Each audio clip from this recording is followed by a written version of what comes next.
Pak Leo, kalau kita baca report Pembuka. Nah, boleh dari Pak Pak Leo gitu kan biasanya ada analisa pembuka. Nah, boleh Pak diberikan analisa pembuka kondisi makro menjadi perhatian dan para juga investor, ekonomi Pak. domestik yang bisa menjadi perhatian para investor, Pak. Iya, sebelumnya salam value investor kepada sahabat-sahabat rekan-rekan value investor ya. Iya. Jadi yang pertama, jelas saya ingin menyoroti perkembangan terbaru dari perekonomian Indonesia pada umumnya. Yang sudah pasti saya akan melakukan semacam review atau penodongan lah istilahnya. Kemarin banyak yang bilang bahwa Indonesia akan ikut-ikutan latah resesi, sedangkan perkembangan yang terbaru, baik itu yang pertumbuhan ekonomi 2022 secara keseluruhan, maupun pertumbuhan ekonomi di kuartal pertama tahun 2023, ternyata Indonesia masih bisa bertumbuh. Bahkan kalau dibandingkan dengan perkiraan kebanyakan analis ya yang pesimis, ternyata memang pertumbuhan ekonomi Indonesia lebih tinggi dari ekspektasi mereka. Saya sendiri waktu itu salah satu analis dan influencer yang meyakini bahwa segala sesuatu yang terjadi di global sulit untuk bisa terdeliver atau bisa jangkit ke kita itu sulit karena apa yang terjadi di global, misalnya termasuk inflasi yang tinggi sehingga daya beli mereka turun dan pertumbuhan ekonomi mereka turun, itu salah satunya disebabkan oleh krisis sumber daya alam. Artinya harga komoditas itu naik gara-gara supply chain-nya itu terhambat. Nah, dari situ kita bisa menarik kesimpulan bahwa kalau kita sebagai negara yang justru menyebabkan krisis itu, bagaimana caranya kita bisa ikut terjangkit krisis itu. Itu yang saya ingin menyoroti bahwa perkembangan ekonomi kita yang terbaru, terutama yang kuartal pertama tahun 2023, itu masih sangat baik sekali. Dan yang saya soroti pada analisa pembuka saya di tahun 2023 ini, saya melihat bahwa faktor terpenting dari kita, Indonesia, adalah menjaga level daya beli kita. Jadi asalkan kita bisa menjaga level daya beli kita, maka otomatis pertumbuhan ekonomi kita, baik itu di kuartal kedua maupun kuartal selanjutnya, sampai dengan akhir tahun, itu sudah otomatis pasti akan, saya masih optimis tumbuh di atas 5%, itu sudah pasti. Ada beberapa analis yang masih pesimis 4,9, 4,98, 95, tapi saya optimis 5% lebih. Memang harga komoditas turun, tapi di sisi lain kita dapat semacam windfall komoditas itu masih kita rasakan sampai dengan saat ini. Nah, buktinya kita lihat saja itu di kuartal pertama itu daya beli masyarakat kita masih naik cukup signifikan. Dan di sisi lain, untungnya, nah di sini juga saya ingin menyoroti bahwa suku bunga kita itu masih bisa terjaga di level yang menurut saya masih so-so lah. Artinya tidak terlalu tinggi, tidak terlalu rendah, hanya untuk menjaga supaya modal tidak keluar dari Indonesia, tidak terjadi capital outflow. Karena kita terpaksa harus mengikuti apa yang diinginkan oleh kebijakan suku bunga The Fed. Padahal yang terjadi di Amerika itu menurut saya itu tidak yang terjadi di Indonesia, karena sampai dengan saat ini inflasi kita itu masih sangat terjaga dengan sangat baik. Dan kalau kita mau lihat faktor musiman saja, di inflasi yang terakhir ya, di bulan Maret atau di bulan April, itu walaupun terjadi momennya lebaran ya, dalam siklus tahunan memang setiap kali momen lebaran itu pasti inflasi naik, tapi kali ini inflasi justru melandai. Nah, hal inilah yang menurut saya masih masuk akal untuk BI saat ini menahan suku bunganya. Nah, dengan BI menahan suku bunganya, itu artinya pertumbuhan ekonomi kita tuh masih bisa kita harapkan untuk terjaga, minimal di atas 5%. Nah, pada akhir di ujung analisa saya, analisa pembuka, saya ingin menyoroti bagaimana arah dari suku bunga kita ke depan, karena ini penting. Suku bunga itu juga bisa menentukan kemana arah IHSG. Karena jika suku bunga kita naik, otomatis aset-aset yang berisiko ini tidak dilirik oleh para investor. Ya, karena untuk apa mereka mau berinvestasi pada sesuatu yang berisiko, kalau yang tidak berisiko itu sudah memberikan imbal hasil yang menarik bagi mereka. Jadi otomatis jika suku bunga nanti ke depan berpeluang untuk melandai, apalagi turun, nah maka itulah di saat yang sama IHSG akan dilirik oleh investor. Pasar modal akan dilirik oleh investor kembali. Nah itu, Pak Leo Mbak Alim. sendiri, Kalau menurut Pak Leo sendiri, apakah level suku bunga acuan di Indonesia ini sudah mencapai terminal rate-nya, dan juga di US ini sudah mencapai terminal rate-nya, sehingga yang kita ekspektasikan ke depan ini kemungkinan akan bertahan atau ada possibility juga untuk pemangkasan suku bunga acuan? Ya, yang saya lihat tuh begini. Jadi ini yang salah satu saya semacam menyanggah gitu. Mereka yang ngomong bahwa 2023 itu resesi global dan kehancuran dunia. Ini padahal nih segala sesuatu itu pada suatu saat nanti akan mencapai keseimbangan baru.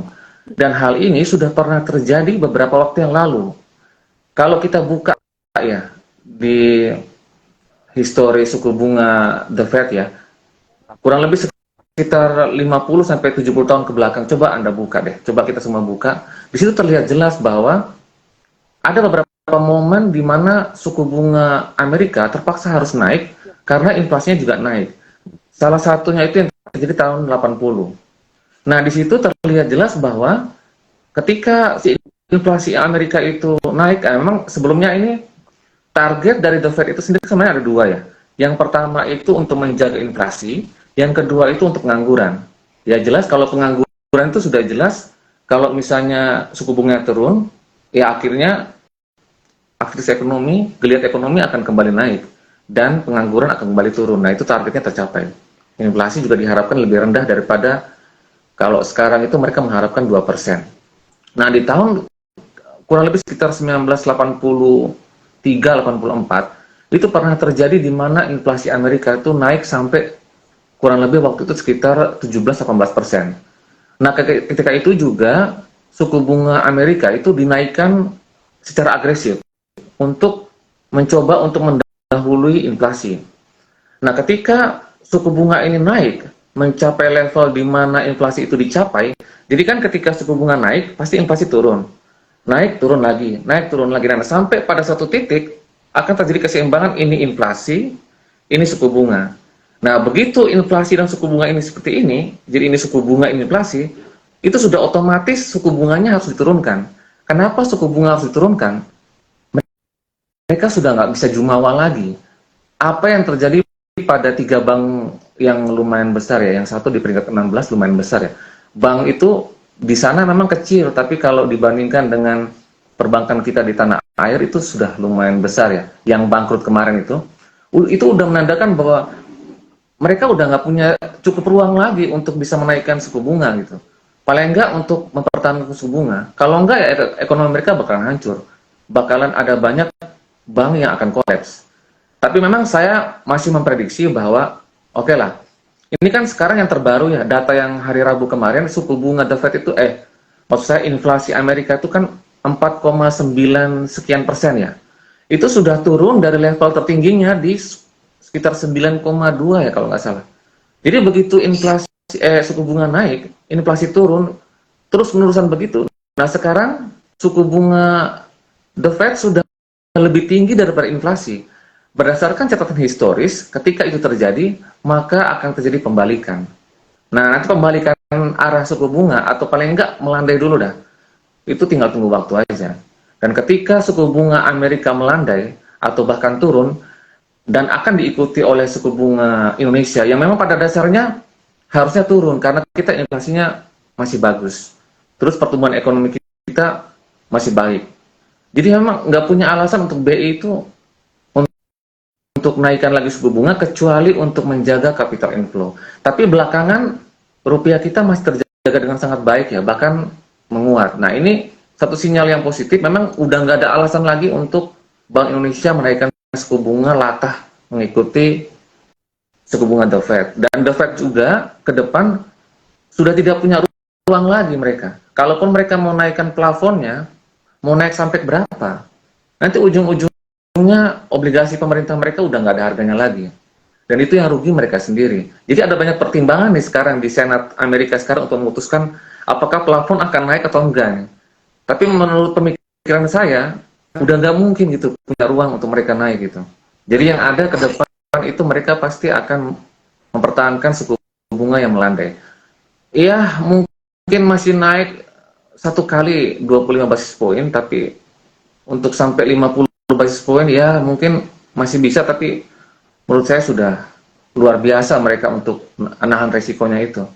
Dan inilah yang salah satunya pemikiran saya tentang outlook untuk semester kedua nanti. Oke, Pak Leo, kalau demikian kita sebagai investor peluang apa nih yang bisa dimanfaatkan? Saham-saham yang menarik banyak. Apakah sudah cukup banyak nih saham-saham yang menarik, banyak sebenarnya yang menarik di Indonesia, tapi yang misalnya dapatnya margin of safety-nya udah masuk kriterianya Pak Leo seperti itu, gimana Pak Leo? Iya, memang berbicara soal margin of safety ya, itu jaring pengaman ya. Jadi itu memang tergantung dari profil. Jadi gini, saya memang di berbagai macam media sosial saya ya, termasuk YouTube, saya selalu mengatakan seperti ini. Anda jangan sampai membeli saham hanya karena Anda menonton video saya gitu. Jangan menonton apa yang saya katakan, jangan ikutin apa yang saya katakan. Tapi ikutilah profil resiko yang bisa Anda terima. Nah, yang sekarang menyangkut margin of safety itu semacam jaring pengaman. Itu yang mencerminkan profil resiko kita. Kalau saya pribadi, saya hanya ingin membeli saham yang memberikan saya minimal margin of safety itu 20%. Itu kalau untuk saham-saham yang lumayan liquid dan juga big cap ya. Kalau yang big cap mungkin bisa 15%. Apalagi kalau yang nggak liquid, tetapi punya potensi dan fundamentalnya bagus, itu saya ya mungkin minimal harus 25%, kalau nggak 30% itu baru saya nyaman untuk masuk gitu. Nah itu sesuai dengan profil risiko saya gitu. Saya nggak tahu kalau ada yang ingin mengambil risiko yang besar ya, itu kuat-kuat mentalnya dari yang bersangkutan ya. Itu berhubungan lagi dengan profil risiko. Misalnya kalau saya 20%, kalau mereka yang ngambil risiko bisa lebih besar, mungkin 15 atau 10% aja gitu. Mungkin ada yang 10%. Tapi saya sudah nggak mungkin menyarankan di bawah 10% itu, menurut saya itu udah di tengah IHSG yang masih kelihatan demam ya, masuk angin seperti ini. Menurut saya margin of safety yang paling relevan itu ya 15 sampai dengan 20%. Pak Leo Take Profit. Baik, ini ada yang nanya caranya Pak Leo Take Profit. Mau dibahas sekarang dulu apa nanti Pak? Kriteria saya untuk take profit ya. Jadi saya itu sama aja pertanyaan seperti gini. Saya mau menjual saham ketika apa gitu ya? Iya betul, kondisi yang membuat Pak Leo akan merealisasikan keuntungan atau mengurangi posisi di saham tersebut. Iya, jadi pertama ya saya kan juga ada menetapkan guidance ya untuk saya pribadi dan juga sudah saya share. Guidance itulah yang saya ikuti selama setahun ini. Jadi saya ada strategi mengatur portofolio saya. Nah, di dalam strategi itu saya ada menetapkan semacam porsi. Jadi misalnya untuk tahun ini consumer berapa, perbankan berapa, basic industri berapa, konstruksi berapa misalnya ya, terus yang lainnya teknologi berapa gitu, kesehatan berapa, itu saya ikuti, saya taat. Jadi ketika portofolio saya itu misalnya saya sudah masuk ke saham itu sampai maksimal segitu, ya sudah saya stop. Misalnya Astra International sebagai saham pilihan saya misalnya di untuk big cap ya, untuk sektor otomotif itu saya misalnya maksimal 15%. Dan ketika itu ya sudah saya stop. Nah, di mana dan kapan saya untuk merealisasikan keuntungan? Yang pertama saya lihat itu adalah saya melihat apakah terjadi perubahan kinerja fundamental, terutama pada kinerja keuangan kuartal yang terbaru. Yang kedua, apakah kinerja fundamental yang berubah ini, misalnya menurun misalnya ya, apakah akan mungkin dilanjutkan pada kuartal berikutnya? Nah, kalau misalnya dilanjutkan pada kuartal berikutnya dan ketika itu saya sudah profit, ya otomatis saya take profit. Nah, yang kedua, saya akan melakukan take profit, itu biasanya saya melakukan take profit itu bertahap. Jadi pertama kan saya beli saham itu kan saya menentukan dulu harga wajar. Nah, disitulah kita bisa menentukan dari perbandingan harga wajar itu dengan harga saat ini saya dapat margin offsettingnya berapa gitu. Nah, otomatis harga wajar ini itu menjadi level di mana saya maksimal saya akan take profit di situ.